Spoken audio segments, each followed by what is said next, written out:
చూద్దాం. ఇలా మేం చేసినటువంటి ఘనమైన కార్యక్రమాన్ని అభినందించాల్సింది పోయి మీరు దీన్ని నిందించేటువంటి ప్రక్రియ మంచిది కాదని హితో పలుకుతూ నేను మళ్ళీ బండి సంజయ్ గారు సూటిగా అడుగుతా ఉన్నాను. 42% రిజర్వేషన్ చట్టబద్ధత కల్పించి తీరుతుంది కాంగ్రెస్ ప్రభుత్వం. ఆ తద్వారా 9th షెడ్యూల్లో చేర్చి రాజ్యాంగ సవరణ చేసి ఆ బిల్లుకు ఆమోదం పొందేలాగా మీరు చర్యలు తీసుకోవాలి.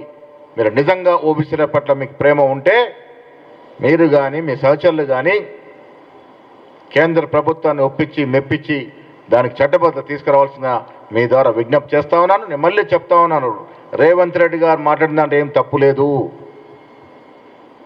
94లో వారి కులాన్ని అగ్రకులం నుంచి ఓబీసీ జాబితాలకు చేర్చడం జరిగింది. ఆ తర్వాత 99 2000లో ఈ కులాన్ని ఓబీసీలో చేరుస్తూ కేంద్ర ప్రభుత్వం నిర్ణయం తీసుకుంది. ఇది సాక్షాత్తు అమిత్ షా గారు కూడా 2024 ఒక ఫోరంలో మాట్లాడుతూ 10 ఫిబ్రవరి 2024 అమిత్ షా కూడా ఈ మాటను అంగీకరించినారు. మోడీ గారి కులాన్ని 94 ఆ ప్రాంతంలో కులంగా మార్చారని. జూలై 25, 1994 గుజరాత్ ప్రభుత్వం ఈ కులాన్ని ఓబీసీ జాబితాలో చేర్చింది. ఆ తర్వాత 99 2000 సంవత్సరంలో కేంద్ర ప్రభుత్వం దీన్ని అంగీకరించింది, చట్టబద్ధత ఇచ్చింది. ఇది వాస్తవం, చరిత్ర. దీంతో మనకు అర్థమయ్యేది ఏంటంటే మోడీ గారు పుట్టుకతో ఓబీసీ కులంలో పుట్టలేదు, అందుకే వారికి ఓబీసీల పట్ల ప్రేమ లేదు. ఇది రేవంత్ రెడ్డి గారు చెప్పదలుచుకుంది. ఇది వాస్తవం. ఆ చెప్పిన దాన్నే బీజేపీ ఎంపీలు కూడా చెప్తా ఉన్నారు. ఎస్, మా కులం 94 మోడీ గారి కులాన్ని 94లో ఓబీసీ జాబితాలో చేర్చారనే మాట వారు కూడా చెప్తా ఉన్నారు. సో వస్తున్నా ఆ పాయింట్కే వస్తా ఉన్నాను. రాహుల్ గాంధీదే కులము, రాజీవ్ గాంధీదే కులము. ఇవాళ రాహుల్ గాంధీ గారి తాత గురించి బట్టెబాజీ మాటలు మాట్లాడుతూ ఉన్నారు బీజేపీ ఎంపీలు. చరిత్ర తెలుసుకొని మాట్లాడాలి. త్యాగదనుల కుటుంబం. నెహ్రూ గారు నిరాటకంగా 9.5 సంవత్సరాలు ఈ దేశం కోసం, స్వాతంత్రం కోసం జైల్లో గడిపిన సంఘటన మర్చిపోయినటువంటి నాయకులు ఈ రకంగా మాట్లాడుతూ ఉన్నారు. ఇందిరాగాంధీ గారు ఈ దేశం కోసం తూటాలకి బలైనటువంటి సంఘటన మర్చిపోయి మాట్లాడుతూ ఉన్నారు. రాజీవ్ గాంధీ గారు దేశ సమగ్రత కోసం పాటాడుతూ బాంబుల వర్షానికి గురై చనిపోయిన సంఘటన మర్చి మాట్లాడుతూ ఉన్నారు. ఇలా రాజ్యం ఏలుతున్నటువంటి బీజేపీ నాయకుల యొక్క త్యాగం ఏమిటి అని నేను అడుగుతా ఉన్నాను. దేశ స్వాతంత్రంలో ఆనాడు ఈ పార్టీ యొక్క పాత్ర ఏమిటి అని అడుగుతా ఉన్నాను. దేశం కోసం ఇలా రాజ్యం ఏలుతున్న నాయకులు ఎవరు ఎక్కడ ఏ త్యాగం చేశారో ఒక్కసారి చిట్టా విప్పాల్సిందని నేను మీ ద్వారా వారిని కోరుతా ఉన్నాను.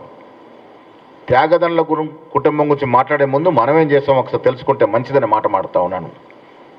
రాహుల్ గాంధీ గారు ఏ కులమో దేశ ప్రజలందరికీ తెలుసు. రాహుల్ గాంధీ యొక్క నైజం కులాలకు అతీతంగా, మతాలకు అతీతంగా, ప్రాంతాలకు అతీతంగా దేశం కోసం పోరాడుతున్నటువంటి గొప్ప మహనీయుడు. నిజంగా కులం అడుగుతున్నారు కదా మీరు, ఈ దేశవ్యాప్త కులగణన చెయ్యండి. ఆనాడు రాహుల్ గాంధీ లిఖితపూర్వకంగా వారు ఏ కులమో చెప్తారు, అది చేసి చూడండి. రాహుల్ గాంధీ గారి కులం ఏంటో మీకు స్పష్టంగా సంతకం పెట్టి మరీ చెప్తారనే మాట కూడా ఈ సందర్భంగా మనవి చేస్తాను. దమ్ము ధైర్యం ఉంటే మరొకసారి బీసీల గురించి మాట్లాడాలనుకుంటే, బీసీల పట్ల మీ స్టాండ్ ఏందో ఇటు బీఆర్ఎస్ కానీ అటు బీజేపీ నాయకులను స్పష్టం చేయాలి. మీరు 10 ఏళ్ళు 11 ఏళ్ళు ముసుగేసుకొని దొంగ ఆటలాడి బీసీలని వంచినారు. ఇలా మాకు చిత్తశుద్ధి ఉంది. కాంగ్రెస్ పార్టీ ఒక మాట చెప్తే నిలబడుతుంది కాబట్టి ఎన్నికల ముందు ఇచ్చిన వాగ్దానంలో భాగంగా ఇలా కుల సర్వే చేసి ఆ ఘనకార్యం చేసినటువంటి ఘనత కాంగ్రెస్ పార్టీది.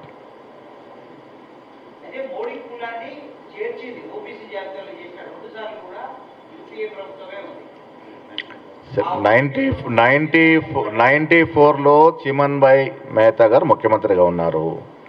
ఎవరు ముఖ్యమంత్రి అనేది కాదు, ఈ కులం మేము చెప్పదలుచుకుంది మోడీ గారు పుట్టుకతో బీసీ కాదు. నేను పుట్టినప్పుడు గౌడ కులంలో పుట్టాను, నేను పుట్టుకతో గౌడ్ని. నా కులం తర్వాత లీగల్లీ ట్రాన్స్ఫర్ కాలేదు, టెక్నికలీ ట్రాన్స్ఫర్ కాలేదు. మోడీ గారు పుట్టుకతో బీసీ కాదు, తర్వాత కన్వర్ట్ అయినాడు కాబట్టి ఆడికి బీసీ తట్టు ప్రేమ లేదని చెప్పదలుచుకున్నాడు రేవంత్ రెడ్డి గారు. స్పష్టంగా ఉంది, మీరు కూడా ఒప్పుకుంటున్నారు కదా తర్వాత మారింది కులం అని.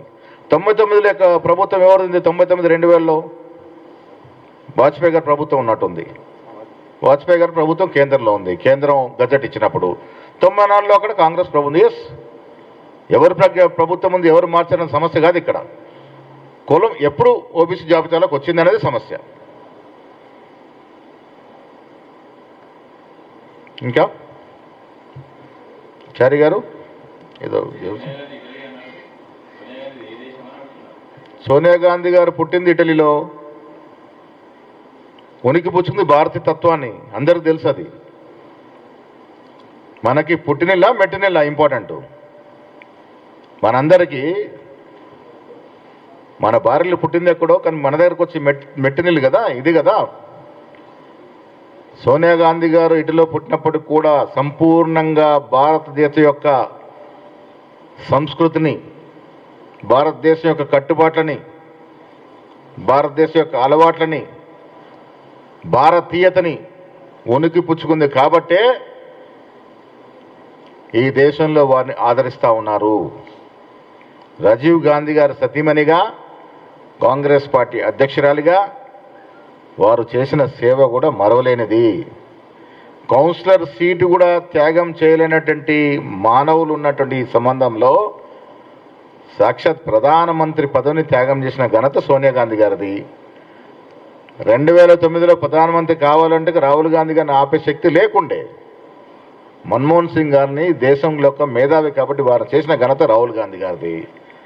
ఇదే పదవుల కోసము పాకులాడేటువంటి బీజేపీ నాయకులు, పదవుల కోసము, పదవి కాపాడు కోసం ఎంత దూరం అన్నా వెళ్ళగలిగినటువంటి బీజేపీ నాయకులు ఆ త్యాగదనులు అనేటువంటి గాంధీ కుటుంబం గురించి ఇంత తక్కువ మాట్లాడితే అంత మంచిదని నేను మీ ద్వారా వారికి హితవు పలుకుతా ఉన్నాను.